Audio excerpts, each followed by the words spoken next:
This is a fabulous place, by the way. I know. Like, seriously. I guess when people are wanting to know where we are, if we're thinking about Byron Bay, the most eastern point of Australia, and we're about 15 minutes south of that. Because what's down there, it's all cane fields, isn't it? It's all cane fields down there, yeah. And you get to see the cane burning off. They still do Yeah, that? they still burn off down here, yeah. Wow. Yeah. Well, I've seen some of your photos on your Facebook. It's incredible. Like some of your sunrises. Which way does the sun rise then? Rises over there. Over here, yeah. So the sunsets. The sunsets are amazing. Amazing. Absolutely amazing. Yeah. 9 years of them, though. It's time to share that sort of stuff. Because we go back quite a way. I mean, when you think of it, if we go back, make me feel old. no, maybe let's make us feel old. Because we go back, like, is it 30 years? I was, I think, 2 months off being 18 when I joined the Fair Star. They actually allowed me on because I was a country girl. See, now for the people in Australia, this is great for the people in Australia.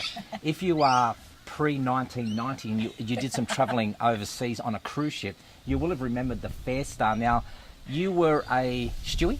I was a Stewardess? stewardess. I worked in the purser's office. I did some other, like, dancing costume stuff. What I loved about stewardesses, they used to always say to all the passengers, oh, we only earn $2.60 an hour. Yeah, but I used to clean up $500 in tips a night. But I did work. I didn't sit and do nothing. I worked, so yeah. So when I was on there, was I the sports manager or assistant You were the cruise? sports manager the first time, time? then the cruise director. Things have changed from sports manager to drinking lots of coffee with Baileys in it. Nice one. So what's happened to Jodie Lee now? So what's happening now? What's going on? Oh gosh, I've had a pretty long journey since the Fair Star days. Yeah. I'm a multitasking single mother of 4 children. Yeah. I have a passion and work within the health and well-being fields. I do a lot of different things, actually. Well, let's break some of that down. You know, working with the health and well-being. Yeah. One of the things that you're predominantly doing now, which I just love, is it what's the dance called? It's called NIA. NIA dance. N-I-A. Yeah, what's that? It's a style of dance that basically is for movement. Yeah. And it is has Tai Chi, Taekwondo, 3 styles of dance: modern dance, Duncan dance, Alexander technique. It has meditation and yoga in it. So basically, the style of dance has the ability to keep the mind active and the body in movement. And do you need, like, You'd say have- for myself, for example, if I wanted to come along and join, do I need to be physically fit to be able to do that? Absolutely not, What because do that's I what need? it's about. You would just need the will to actually join in. Yeah. It's a style of dance that has massive healing benefits as well for the mind and the body, because you're using all parts of your body. So there's a lot of strength. I have to use a lot of inner core strength. It would help build the inner core right. strength. It would help maintain your muscle. It would help, like once you actually do several classes, you can feel within your body, your actual posture will be standing straighter and you feel joyful after it. The music complements the actual style of dance that it is as well. So what's the overall goal? I mean, starting your health and well-being journey, is your overall goal to maybe set up retreats or do retreats within here in Australia or overseas? What's your overall goal? I would like to be running retreats, health, well-being, happiness and adventure retreats. So they wouldn't all just focus on yoga and meditation. So, they would be open for families to come, because there'd be an adventure side to it. Yeah. And, the mum might be doing the dance, the dad might be doing the yoga or diving or, that sort of thing. Here in Australia? No, I'm actually looking at Fiji. Right. So now you've got my interest. So Fiji, one of the wonders of the world, and what island in Fiji? Well, my particular island that I would be looking at starting them in is called Savu Savu. Right. Which is the other main island. Isn't that where Tony Robbins has his little retreat? Yeah. Ah, His little retreat. It's huge. His little retreat. And next to your big one. I wished. So run me through a bit of a day in Jodie's life. Tell me what happens from the time that you wake up to the time that you... Oh, Gerald. Because I saw a bit of it this morning, and I'm exhausted. I'm like, seriously, the Baileys in here is just going down a There's treat. no Baileys in there. Yeah, well, they should be. A day in Jodie's life. Okay, so I generally wake up between 5 and 6 if I get to sleep in at 6. Yeah. I have 2 beautiful dogs that like to be exercised, and for me, the morning is my time. So I hit the beach and do a walk, do yoga, get in the ocean, and that to me starts my day in a positive way. And my dogs are happy, and then I come back. And then I have 3 children currently at home, and also I look after my mum full time. Carer for her, so basically it's breakfast and nursing for mum, and then lunches for the kids and breakfast, and everyone goes everywhere. So doing what you do, does it really see? So I now see that you're looking after 3 children, some of them at school. Is that right? They're all at school. All at school. Yeah. You're looking after your mother. Yeah. You're up in the morning at 5 o'clock walking the dogs. Does this, within your health and well-being, does this actually give you a sense of calm and peace doing what you're doing? And is that what you want to share with a lot of other people? Yeah, because of course it starts the day the right way. I actually feel energized when I come back from the beach, and I feel more centered and balanced, and then I have more to give. If I miss a couple of days of that, I actually don't find that I have that energy. So I'm creating energy, and you know, we all say we haven't got time to do this. You're actually doing yourself a big benefit to create the time. I just noticed also that there's a lot of layers to Jodie Lee. Like, it's not just the Nia dance. There's basic psychology around it. There's a lot of compassion and understanding and empathy and mentoring that you're doing. Do you want to talk about one of those areas, like maybe the mentorship that you're thinking of embracing? Well, I've been taking people in home for quite some time, from troubled teenagers to people that are just doing transition from one point to the other. They just seem to fall into my lap, so they're accepted within the house, and I just do my work with them, and my work can go from, they might be wanting to lose weight, they might wanting to get off drugs, they might be wanting to find out where they fit in life, and they just become part of the family, and I just sit with them and spend time with them and try and get them to see life in a positive way, I suppose. What a great thing to do, especially for, like you said, for young troubled kids, and they just need a bit of direction somewhere. So is this a program, or is it just something that people have come across you and said, I have this child, or I know of a child, and you've just gone, hey, let me spend some time with this person and I can maybe give them some direction? Or they're introduced to me. Each thing that I work on would be completely individual. So, some might be here because they haven't been well, they might be suffering from fatigue, therefore I will look at their diet, exercise, herbs to help them, that sort of thing. Someone else might come in where they're just not sure how to get into the work that they want to do, so I'll sit and we just chat, and I do it in a gentle manner, so it's no pushing. There might be somebody having trouble in their relationship, and a lot of people will opt out of their relationship when you're in the right thing and you want to give up. Often it's because you've come to a hurdle, and that little push through is going to be growth together. There is specific things that if it's unhealthy, then advice would be different, but a lot of people want to walk away from marriages and things these days, which is sad. It is. So I guess when I said there's a lot of different layers to Jodie, then I'm guessing that there's a lot of different layers to some of these kids that you're dealing with. So they're not always depressed, are they? Are they No, I've had many different people that come through. There was somebody that lived with us for 3 months that was here doing a yoga retreat. Wow. But she'd left her husband, and she didn't know whether, so she was doing the yoga retreat to better herself, but she needed just a little bit of gentle mentoring to make that transition and to do different things for herself.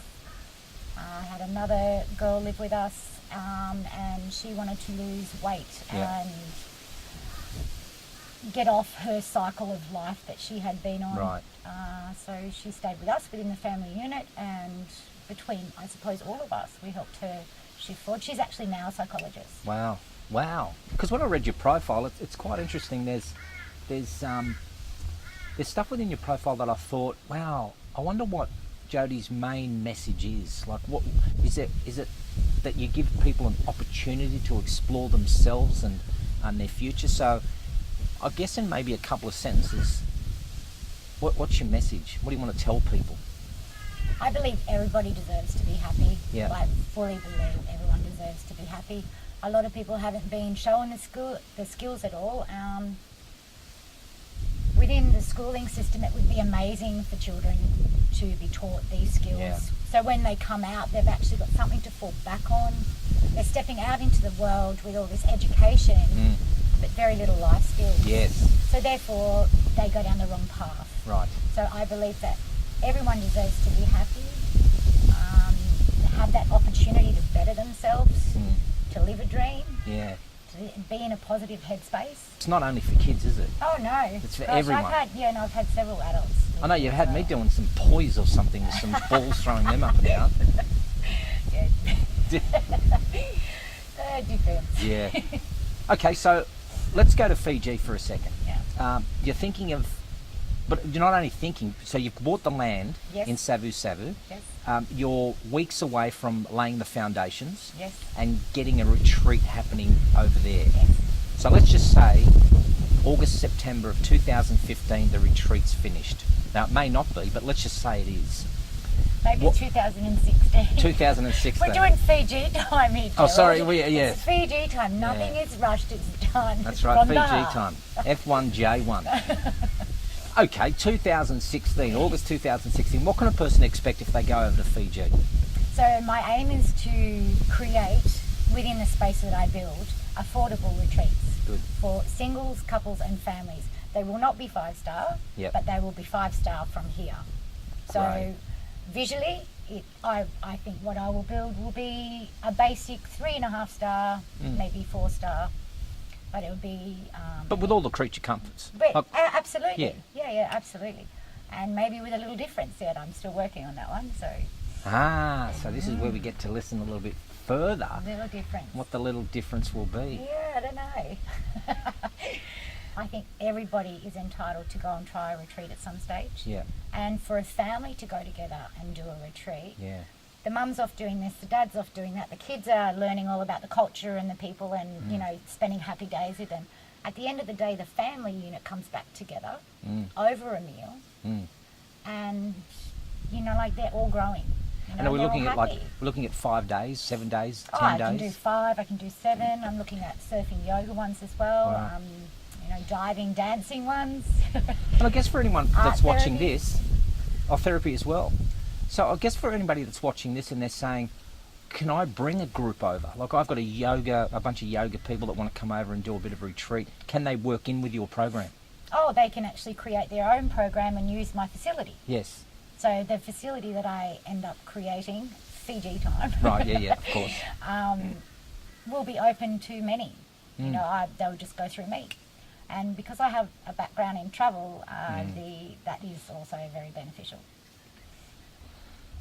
Jodie, the other thing I was looking at when I looked through your profile is that you have a big focus on nutrition, and I'm just trying to wonder where that came from, why there's been such an impact on yourself that, you know, the food that people have is so important to their health and well-being. So what started that journey off? What actually started it? Well, I was fortunate enough to have twins who decided to come 6 weeks early. And I was lucky to have birthed them naturally, but when they were born, the twins are a boy and a girl, and my daughter had a underdeveloped stomach, so I ended up having to tube feed her for 12 months, and they weren't sure whether she was actually going to survive, but she did.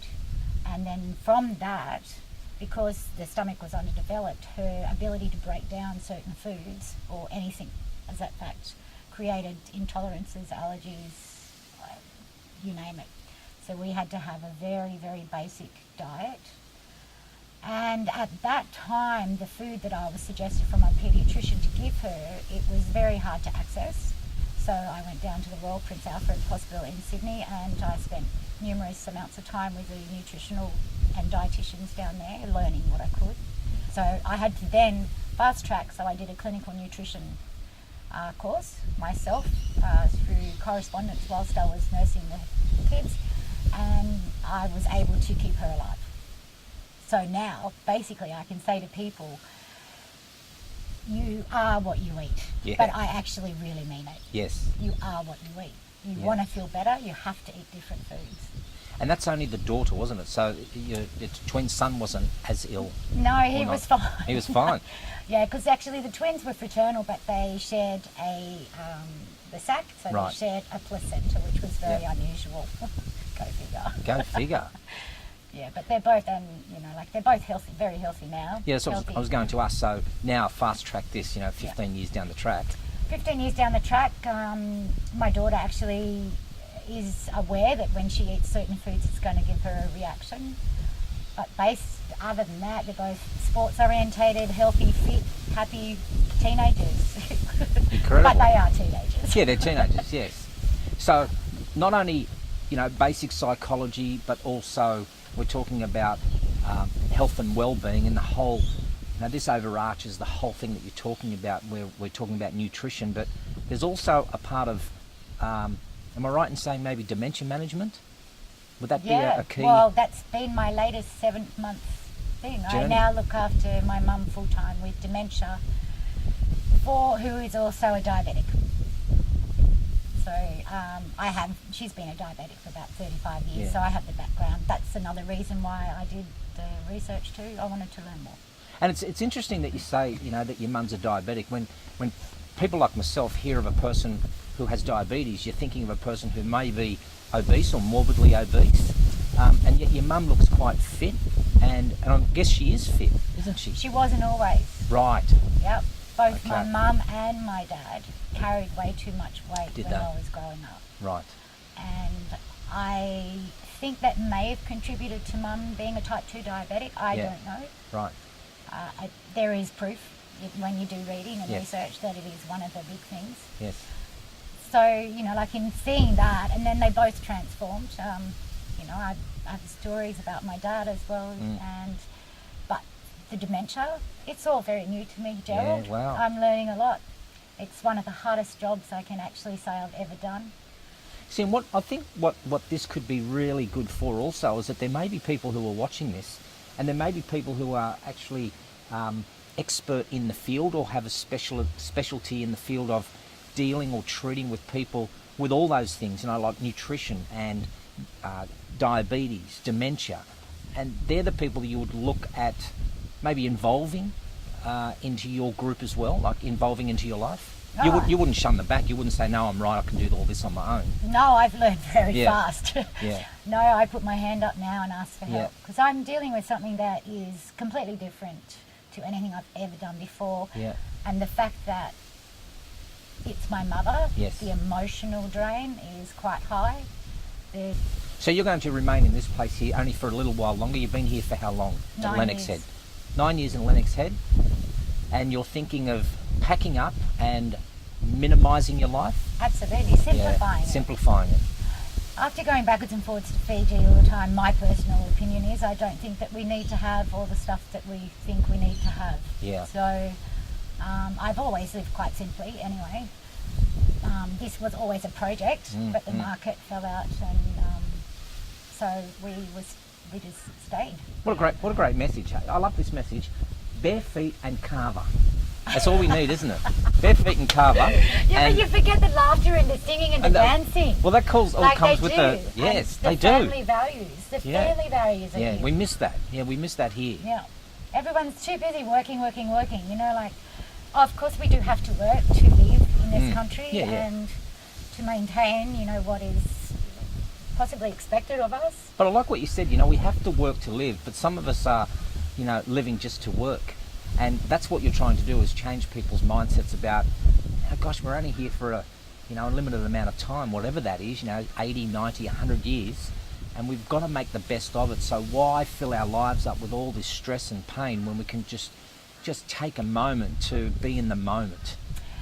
to be in the moment. Yeah. So to do that, you actually have to simplify your Yeah, life. yes. So you have to look around you and see what you need and what you don't need Yeah.